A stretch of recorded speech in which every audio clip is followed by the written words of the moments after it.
In a world where Spider-Man is clearly killing people, and Doom Eternal and The Last of Us Part 2 exist, sometimes you need a game where you can just relax. And today I've got just that for you. Today we're going to be talking about everything you need to know about Jusant, being developed and published by Dontnod, the creators of course, Life is Strange and that new game Banishers of New Eden, Ghosts of New Eden. It looks really interesting, but we're not there yet.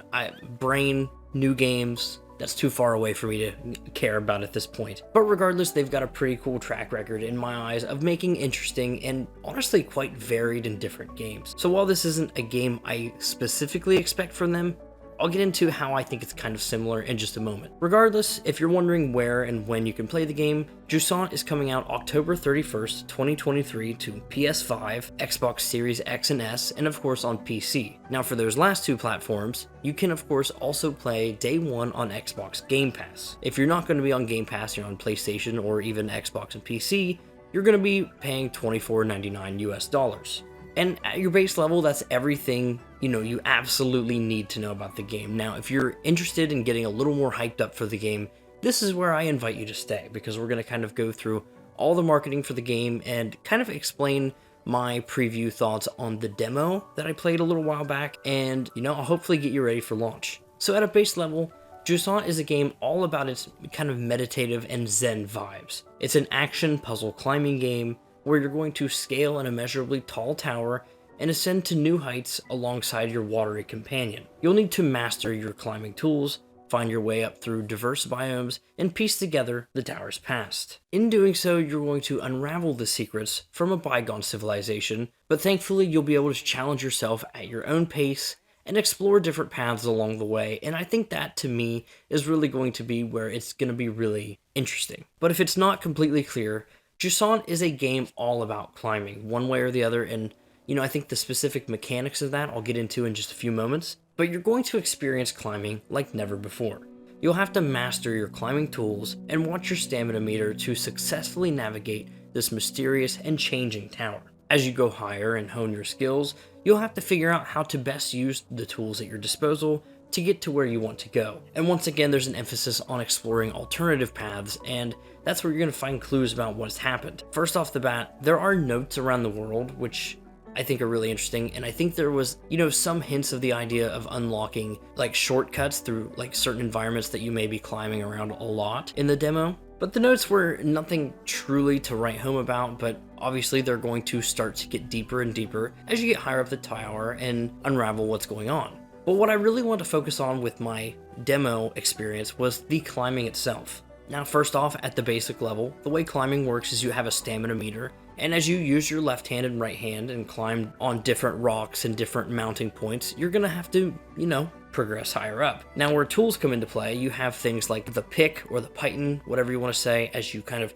have the rope, you can shove it into the wall, and you can use that to anchor yourself in the way that if you run out of stamina, you're not going to fall all the way down. Or you can also use it to kind of swing around and kind of repel yourself, or even just drop down to a lower level safely if that's what you want to do. Other examples of tools throughout the trailer, it's not really anything more than the environment, but there's a gust of wind that they show in one of the trailer parts where you can actually, propel your jumps forward even further. And I think that's really, really cool. Stuff like that, I think, is really going to make this game. And I think it's going to be a surprise how much of that kind of stuff there probably is. But with the idea of using the environment like that, we can relax and bask in nature. Once again, I'll say that you can play the game at your own pace. This, to me, is kind of where you get the idea that it could be a podcast-style game, meaning that if you really wanted to, you could just put on a podcast, listen to your Joe Rogan, if you want to, or, the Popcorner podcast, my favorite podcast of all time.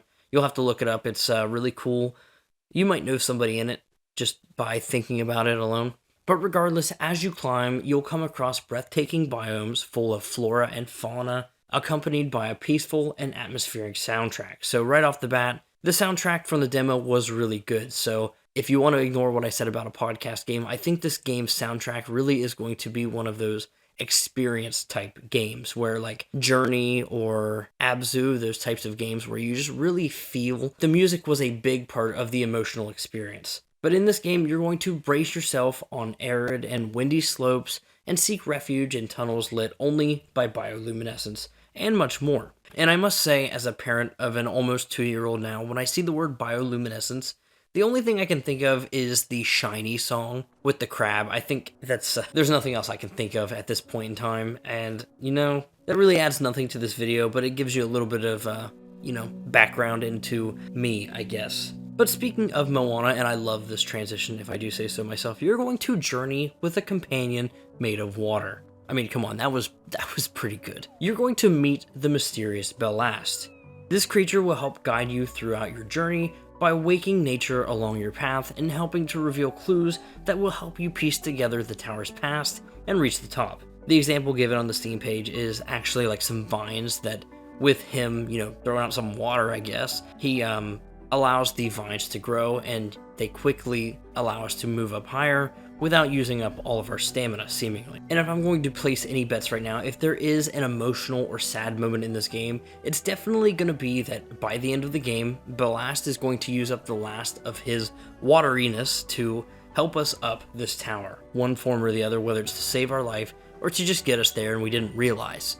Either way, I'm just going to say it, RIP Ballast. If that's not what happens, then, maybe that's just me. That's speculation, of course. And really, that's everything there is to know about Jusant, or everything you need to know. I'm sure I could comb over some fine-tooth details and figure out the exact release date time of the game or something like that, but who really cares? You know the date, you know the price, you know the game. At this point, all you need to decide is if you're excited, if you want to buy in, or if you don't. And if you're still on the fence, consider coming back to the channel at some point for a review. It may not be right away, because things are busy and things are crazy. As I said, I have an almost 2-year-old, but consider subscribing, and you'll see that video at some point. Thanks for watching, and yeah, goodbye. Recently, and for no reason at all,